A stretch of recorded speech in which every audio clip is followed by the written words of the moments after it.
학부모에게 알리는 방법과 자해 이해하기. 안녕하세요. 저는 제주도교육청 학생건강증진센터의 양수진입니다. 이번 시간에는 학부모에게 알리는 방법과 자해 이해하기에 대해 알아보도록 하겠습니다. A고등학교의 K상담 선생님의 이야기를 먼저 살펴보고 오겠습니다. 함께 보실까요? K상담 선생님은 A군의 어머니에게 미리 A군이 진통제를 먹는 시도를 하기 전에 알려야 했는데 하는 후회가 되었습니다. 그러면서도 어젯밤에 부모님에게 알려야 했는지, 만약 알렸다면 어떤 방법으로 전달해야 했었는지에 대해 잘 모른다는 사실을 깨달았습니다. K 선생님은 상담 중에 발생할 수 있는 자해와 자살의 위기 상황에서 어떻게 학부모에게 알리고 대처해야 하는지, 그리고 자살 의도가 없는 자해와 자살과의 차이에 대하여 주변의 정신건강 전문가에게 자문을 받아보기로 하였습니다. 이번 시간에는 학부모에게 알리는 방법을 알아보고 자살과 자살 의도가 없는 자해에 대하여 간략하게 알아보도록 하겠습니다.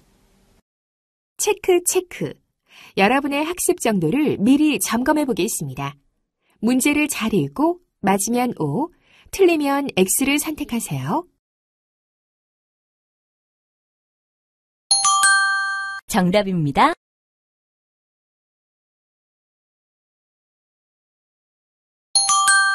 정답입니다.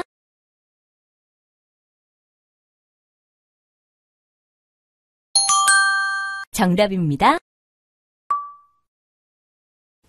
이번 시간의 학습을 통해 여러분은 학부모에게 알리는 방법과 자해를 이해하는 방법에 대해서 살펴보도록 하겠습니다. 본격적인 학습을 시작하겠습니다.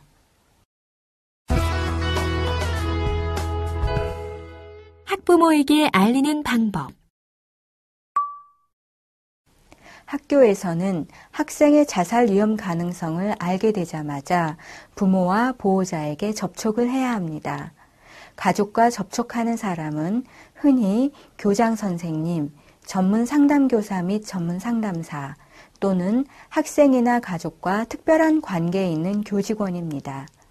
교직원은 가족의 문화, 즉 자살, 정신건강, 사생활, 도움 구하기 등에 대한 태도에 민감해야 합니다. 다음은 학교 관리자가 학교에서 취할 조치에 대하여 정리해 보았습니다. 부모에게 현재의 상황에 대해 알리고 학교로 즉시 방문할 것을 요청합니다. 부모가 학교에 도착했을 때 왜 아이가 자살 위험에 있다고 판단하는지에 대해서 아이가 했던 행동과 말을 예를 들어 설명합니다. 가정에서의 유의점, 예를 들어 아이를 잘 관찰해야 하는 것과 아이가 자살에 사용할 수 있는 위험한 도구를 치우고 멀리하는 것들을 설명해야 합니다. 만약 학생의 자살 위험이 낮거나 중간 정도인 경우, 그리고 지금 당장의 자살 위험이 높지 않다면 학생에 대한 개인 치료나 약물 치료 또는 가족 치료 등 정신과적 치료 방법에 대해 토론합니다. 그리고 학교에서 파악하고 있는 지역사회의 정신건강 전문가의 연락처를 부모에게 제공합니다. 가능하다면 부모와 함께 있을 때 정신건강 전문기관에 전화를 하고 치료 약속을 잡는 것이 좋습니다. 학교에서 의뢰 가능한 기관에 학생을 의뢰하기 위해 부모에게 치료를 위한 의뢰 동의서 등 개인정보보호법에 관한 서식의 서명을 받습니다. 며칠 뒤에 학교의 담당자가 추가 연락을 할 것이라는 것을 부모에게 말을 합니다. 만약 이 추가 연락에서 부모가 정신건강 전문가를 만나지 않았다는 것을 알게 되면 다시 한번 아이가 도움을 받는 것이 중요함을 강조하고 왜 만나지 않았는지 그 이유에 대해 토론하고 이 과정을 도와줄 수 있는 방법을 제시합니다. 만약 학생이 입원이 필요하지 않을 때는 부모에게 학생을 인계합니다. 도움이 필요한 학생의 부모가 학생을 위한 도움과 조처를 완강하게 거부한다면 학교는 법에 의해서 아동보호기관에 방임 여부를 연락해야 한다는 것을 부모에게 알립니다. 부모가 행동의 변화가 없을 때는 아동보호기관에 방임 여부를 확인하기 위한 연락을 취하는 것이 좋습니다. 그리고 부모와의 모든 접촉에 대해서는 기록에 남겨놓습니다. 접촉한 시간, 접촉한 수단, 대화 내용, 권유 내용, 조처했던 방법 등에 대해 기록하고 기록된 내용 중 개인정보 보호와 상담 비밀 유지를 위해 잠금 장치를 사용한 문서함에 기록을 보관해야 합니다. 학교에서 부모와 가족을 지지해야 하는 데에는 중요한 이유가 있는데요. 아이가 자살 위기를 경험할 때 모든 가족은 위기에 있습니다. 따라서 학교에서는 모든 가능한 방법으로 가족들에게 접근하는 것이 중요합니다. 그렇다면 학생 자살 위기 상황에서 가족의 지지가 중요한 이유가 무엇일까요? 첫째, 급작스러운 충격이나 스트레스로 인해 종종 가족이 전문적인 지지나 도움 없이 고립되어 남겨질 수 있습니다. 많은 사람들이 어디에서 도움을 받아야 할지 몰라서 도움을 구하지 않는 경우가 있습니다. 둘째, 부모에게 알리는 것이 아이의 자살 예방에 가장 중요한 예방 자원이 될 수 있습니다. 과거 자살 시도가 자살에 대한 강한 예측 인자임을 기억하면 부모를 지지하는 목적은 학생이 다시 자살 시도를 할 때 적절하게 개입하고 막을 수 있도록 부모를 돕기 위함입니다. 가족 구성원과 가까운 친구에게 중요한 정보를 주고 교육하는 것이 위험에 처한 학생을 돕기 위해 필요합니다. 전문 상담교사 또는 전문 상담사가 부모를 지지하고 참여시키기 위해 다음의 단계를 따르는데요. 함께 살펴볼까요? 1단계는 부모의 견해를 듣습니다. 교직원의 개인적인 평가 결과보다는 관찰한 학생의 행동에 대해 말합니다. 그리고 부모의 관찰과 일치하는지에 대해 물어봅니다. 2단계는 부모에게 집에서 학생의 자살 위험이 있는 동안에는 위험한 도구들을 제거하라고 조언을 합니다. 이런 자살 위험에 있는 학생을 돌보는 것이 모든 사람의 인생에 있어서 얼마나 두렵고 복잡한 일인지에 대해서 언급하며 부모의 정서 상태, 예를 들어 분노에 대해 언급합니다. 어떤 사람도 이런 일은 혼자 대처하기 어렵다는 것을 언급하고 이 자리에 오신 부모에게 고마움을 표현합니다. 부모는 자살에 대해 잘못 알려진 정보나 민간에서 흔히 언급되는 요법 등을 믿어서는 안 됩니다. 이런 믿음이나 요법들은 부모가 제대로 아이를 돕는 행동을 하는 것을 막게 합니다. 정신건강 전문가에게 의뢰를 주저하는 이유를 탐색하고 학교와 부모가 전문가에게 기대하는 바를 설명합니다. 전문 상담교사 또는 전문 상담사는 문제를 인정하고 싶어 하지 않는 부모에게 학생의 행동의 의미를 축소하는 말을 하지 않아야 합니다. 가능하면 부모와의 상담을 통해 학생의 자살 사고에 대해 탐색해야 합니다. 자해 이해하기. 자해와 자살과의 관계는 복잡합니다. 연구자들은 자해가 자살과는 다른 독립적인 성격을 가진다고 합니다. 자해는 인지적, 감정적, 행동적, 환경적, 기질적, 그리고 심리적인 요소가 매우 복잡하게 상호작용을 한 결과로 생긴다고 합니다.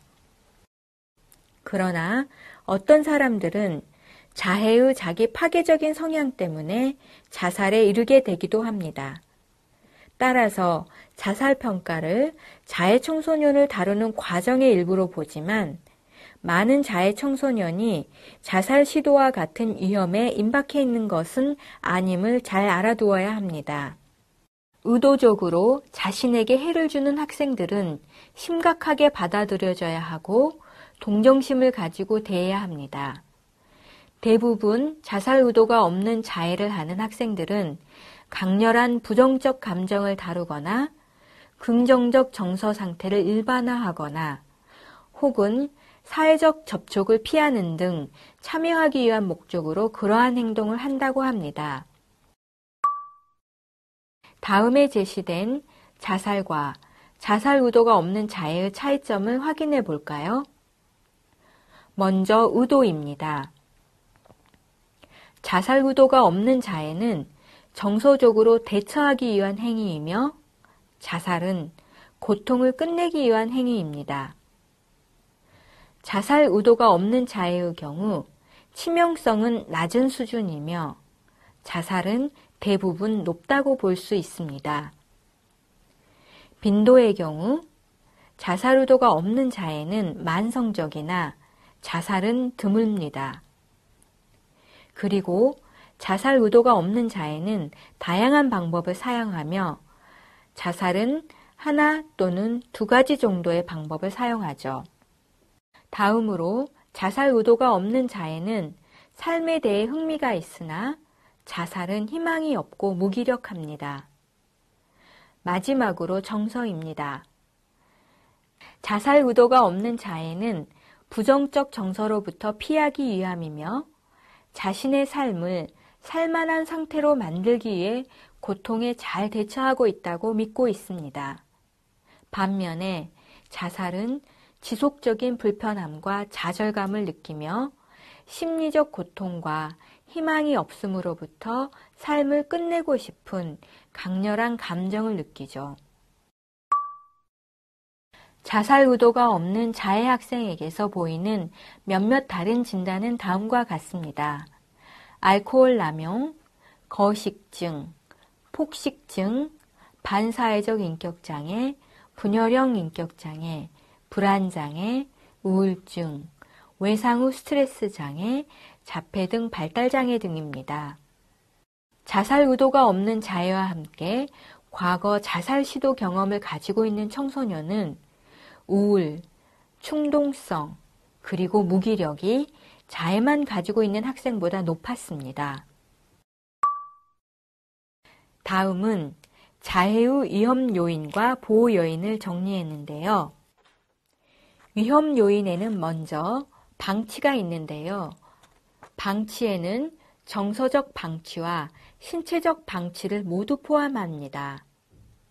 그 외에도 신체적 학대, 성적 학대, 정서적 학대, 가정폭력, 강한 부정적 정서, 중복적인 심리적 장애, 낮은 자아 존중감과 자기 훼손, 마지막으로 또래의 자해 행동에 대한 노출이 있습니다. 다음으로 보호 요인입니다. 보호 요인에는 적절한 부정적인 감정의 표현, 부모의 지지, 사회적 지지, 적절하고 유능한 정신과 및 정서적 장애에 대한 접근이 있습니다.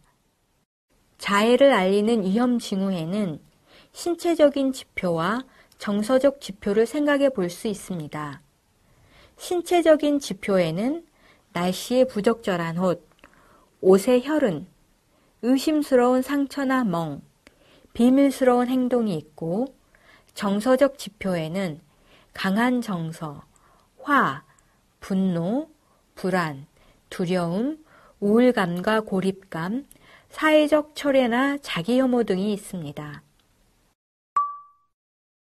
교사 또는 교직원이 자신에게 스스로 상처를 주는 학생을 알게 되면 우선 학교의 전문 상담교사 또는 전문 상담사, 정신건강 전문가에게 의뢰를 해야 합니다. 학교 정신건강 전문가는 학생의 자해와 자살 위험도를 평가해야 하고 부모에게 상황을 알려야 합니다. 자살 의도가 없는 자해 행동의 이유를 이해하는 것은 적절한 개입을 해나가기 위한 첫 번째 단계라고 할 수 있습니다. 청소년의 경우는 강렬한 부정적인 정서에 대처하려는 것이 첫 번째 이유입니다. 그 외에 또래에게 인정받고 싶거나 소속되고 싶은 욕구, 긴장 완화, 통제권을 얻고 싶은 욕구, 스스로 무감각해지려는 시도, 따뜻한 피해 느낌에 매료됨, 정서적 고통을 신체적 고통으로 대체, 영광의 상처를 보여주고 싶은 마음, 자기 처벌 등이 있습니다. 그렇지만 학생들은 대개 자신의 행동 뒤에 숨겨진 구체적인 동기에 대해 이야기하는 것을 어려워합니다. 종종 나는 그것을 해야만 해요 라고 말하기만 합니다. 학생의 현재 행동에 대한 적절한 지원 계획을 세우거나 치료를 위해 지역사회 정신건강 전문기관에 의뢰를 해야 합니다. 전문가들은 적절한 개입법을 찾기 위해 구체적인 동기를 탐색하지만 무엇이 학생에게 스스로 해를 가하도록 강요하는지 이해하기에는 제법 시간이 많이 걸립니다. 모든 자해 학생들의 잠재적인 자살 위험 요소와 자살 위험도를 평가해야 합니다. 자살 위험도는 높음, 중간, 낮음으로 평가할 수 있습니다. 이러한 평가는 치료와 지원을 제공하기 위한 개인적인 계획을 세우는데 아주 중요한 과정입니다. 자살 행동으로는 자살을 주제로 한 말, 이협, 농담, 기록, 시, 여러 가지 글, 예술작품, 그리고 그 외 의사소통, 손목, 팔, 몸 긋기와 같은 자해, 스스로 핥히기, 불로지지기, 자신을 때리기, 과도한 사고 발생 경향, 자기 유도 구토, 지속되는 단식, 현저한 지속적인 체중 감량이나 증가, 다이어트 약이나 설사약의 복용이 있습니다. 다음과 같은 위험한 행동으로는 물리적 위험, 상황적 위험, 성적인 위험과 술 남용이나 중독이 있습니다. 또한 의사의 지시 없이 처방받은 약을 먹지 않거나 쌓아두고 통제할 수 없는 울음, 격한 화, 잦은 싸움, 사소한 사건에 대한 극단적인 반응, 심각한 고립과 극도로 낮은 위생관념 등도 있습니다. 이 과정은 과학적으로 인정받는 과정을 사용해서 훈련받은 정신건강 전문가에 의해 위험도가 평가되어야 하죠. 학교에서 사용할 수 있는 방법들은 다음과 같습니다.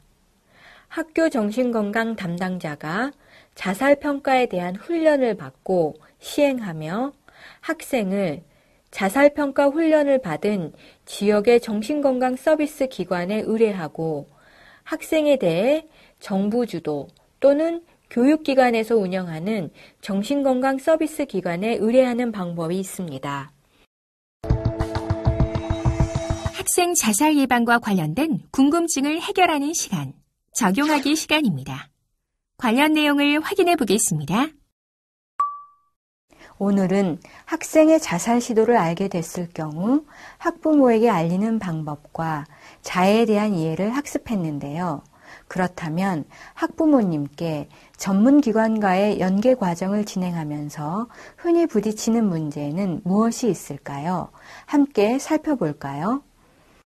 그렇다면 학교 환경에서 정신건강의학과 진료를 권유하는 것이 왜 필요할까요? 바로 문제의 악화를 예방하기 위해서입니다. 진료를 통해 작은 문제일 때 조치를 취하는 것이 이후 더 심각한 문제를 예방할 수 있기 때문입니다. 그리고 교사는 아이와 1년간 같이 지내면서 아이의 문제를 조기 발견하고 초동 조치할 수 있는 중요한 위치에 있다는 사실을 잊으면 안 됩니다. 또한 교사의 번아웃을 예방하기 위함입니다. 교사 혼자 30명의 학생들을 지도하는 과정에서 많은 조치를 요하는 학생이 생기면 탈진하기 쉽고 학생의 모든 문제를 혼자 해결하기보다는 지역사회 전문가 자원을 효율적으로 활용하는 것이 필요합니다. 그럼 학부모에게 정신건강의학과 진료를 권유하는 과정은 어떻게 진행하나요? 진료를 권유하는 과정은 경청과정, 진료 권유 과정, 문제 해결 과정, 총 3가지 과정이 있는 것을 확인할 수 있습니다. 각각의 내용을 자세히 살펴볼까요? 먼저 경청 과정입니다. 경청 과정은 학부모와 면담하기 전에 학생의 기록을 다시 검토하는 단계입니다. 또한 검토를 통해 교사 자신의 마음 상태를 돌아보는 것이 좋습니다. 이때 교사는 면담 전 자신이 너무 흥분하거나 화가 난 것은 아닌지, 불안해하는지 등을 살펴야 합니다. 그리고 5분이라도 심호흡을 통해 마음을 가다듬는 것이 좋습니다. 경청 과정에서의 면담 상황을 한번 살펴볼까요? 학부모와 면담 시에는 학부모의 질문에 대해 실제 있었던 사실에 입각해서 대답을 해야 합니다. 얘가 애들한테 잘 보이고 싶어서 그랬던 것 같아요가 아닌 학생이 저한테 다른 애들한테 튀어 보이고 싶다고 했습니다. 라고 말해야 하는 것이 좋습니다. 두 번째로 진료 권유 과정입니다. 진료 권유 과정에서는 혹시 그간 교사에게 미처 말하지 못했던 것이 있는지 질문을 합니다. 이때에는 학생의 병력이나 치료력 등을 물을 수 있습니다. 그리고 앞서 경청 과정에서 현재 학부모가 학생에 대해 얼마나 파악하고 있으며 문제를 어느 정도 심각하게 받아들이고 있는지 판단해 봅니다. 진로 권유 과정의 면담 상황을 한번 살펴볼까요? 구체적인 문제 행동을 근거로 들면서 정신건강의학과 진료를 권유하는 것이 좋습니다. 즉, 친구 관계가 원만하지 못하고 우울해하는 아이의 모습을 보면서 소아정신건강의학과 진료를 받아보시면 어떨까 생각해 보았습니다. 라고 말해야 합니다. 이때에는 진단명을 언급하지 않아야 하는데요. 만약 진단명을 언급한다면 진료 후 다른 진단을 받을 경우 학부모의 신뢰가 저하될 가능성이 높기 때문입니다. 마지막으로 문제 해결 과정입니다. 문제 해결 과정에서는 적절한 정보를 제공하며 학부모가 문제에 직면했을 경우 설득해 치료를 권유하며 자세한 설명을 해야 합니다. 문제 해결 과정에서의 면담 상황을 살펴볼까요? 학부모가 걱정하거나 당황할 때에는 적절한 정보를 제공해야 합니다. 다음과 같이 말하는 것이 좋습니다. 혹시 정신과 진료를 받으면 나중에 커서 취직에 불이익을 당하는 게 아닌가 걱정하는 분이 많습니다만 대기업, 공무원, 중소기업 할 것 없이 거의 모든 직업에 취직하는 데 있어서 정신과 진료를 받았다는 사실만으로 취업을 제한당하는 경우는 없습니다. 오히려 유명 대학, 대기업, 공무원처럼 경쟁률이 높은 곳에서는 최근에 정신적인 문제를 치료하거나 상담하는 자체기관과 지원 체계가 생기고 있습니다. 일부 아주 심각한 몇 개의 질환의 경우 법적으로 직업의 제한이 따르기도 합니다. 하지만 지금 학생이 그런 상태일 가능성은 낮아 보이며 지금은 그런 걱정보다는 학생의 어려운 점에 대해 해결책을 찾는 것이 훨씬 더 시급한 과제일 것 같습니다와 같이 학부모에게 안심을 주며 치료를 할 것을 권유하는 것이 좋습니다. 지금까지 살펴본 내용을 퀴즈를 통해 확인해 보겠습니다. 문제는 모두 세 문항이 제시되며 기회는 2번씩 제공됩니다. 그럼 시작해 볼까요?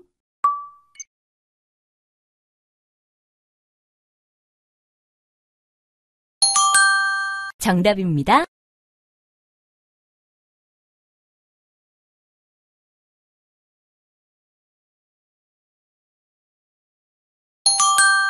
정답입니다.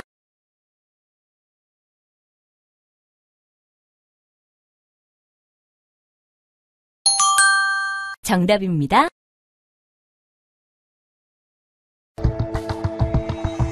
오늘 학습한 내용을 살펴보면서 주요 개념들을 다시 한번 정리해 보세요. 먼저 학부모에게 알리는 방법에 대해 학습하셨는데요. 부모와 가족 지지가 필요한 이유는 학교에서 부모와 가족을 지지해야 하는 중요한 이유가 있습니다. 아이가 자살 위기를 경험할 때 모든 가족은 위기에 있습니다. 따라서 학교에서는 모든 가능한 방법으로 가족들에게 접근하는 것이 중요합니다. 가능하면 부모와의 상담을 통해 학생의 자살 사고에 대해 탐색해야 합니다. 다음으로 자해 이해하기에 대해 학습하셨습니다. 자해와 자살과의 관계는 복잡합니다. 연구자들은 자해가 자살과는 다른 독립적인 성격을 가진다고 합니다.